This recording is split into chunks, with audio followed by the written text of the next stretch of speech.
Person అంటే నా brothers ఇద్దరు. అయితే వాళ్ళు ఏం చేశారంటే, ఒక అతను జనరల్గా రెగ్యులర్గా డ్యూటీకి వెళ్ళొస్తూ తను ఈ డ్రగ్కి ఎడిక్ట్ అయ్యి తను మర్డర్ చేశాడు. నా ఓన్ బ్రదర్ని మర్డర్ చేశాడు. అయితే ఇప్పుడు నేను దీని ద్వారా ఏం చెప్పాలనుకుంటున్నానంటే, తను జనరల్గా అందరి మధ్య పెరిగిన అతను. అంటే తనకి చాలా విలువలు తెలుసు. తిను మా అమ్మ, తిను మా నాన్న, తిను మా చెల్లి, తిను నా స్నేహితుడు అని తెలుసు. కానీ ఆ డ్రగ్ వల్ల తను తన కాన్షియస్ మైండ్ అని వదిలేసేసి తను మర్డర్ చేయడం అనేది తన భవిష్యత్తుకి సంబంధించింది. అట్ ద సేమ్ టైం అది తనకి అడిక్ట్ అవ్వడం అనేది తన హెల్త్కి, తన యొక్క ఫ్యూచర్కి సంబంధించింది.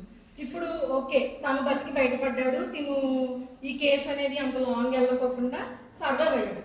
బట్ సృష్టి ఇంకా తన యొక్క చెడుతనం ఉంది కదా, అది అనేది ఇంపాక్ట్ చేసింది. తనకి ఏజ్ నా ఏజ్ యాజ్ ఈజ్ 20. కాకపోతే తను డయాబెటీస్కి లోన్ అయ్యి జస్ట్ ఒక 2 years బ్యాక్ తను చనిపోయాడు. కాబట్టి ఇక్కడ మనం తెలుసుకోవాల్సి, నేను ముఖ్యంగా ఏం చెప్పాలనుకుంటున్నానంటే, తన ఏజ్ 20. ఇంకా చాలా చూడాలి.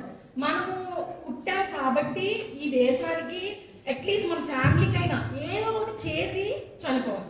అంతేగాని ఈజీగా సింపుల్గా బతికాము, చెడు చేసేసాము,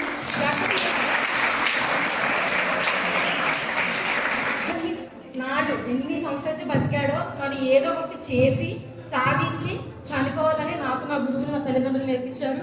మరి ముఖ్యంగా ఈరోజు సార్ వచ్చి మాకు చాలా, అంటే మాకు గోరంటే తెలుసు, కొండంత అంటే చాలా నాలెడ్జ్ అనేది ఈరోజు మాకు ఇచ్చారు. Thank you so much sir. మరి ముఖ్యంగా నాకు అవకాశం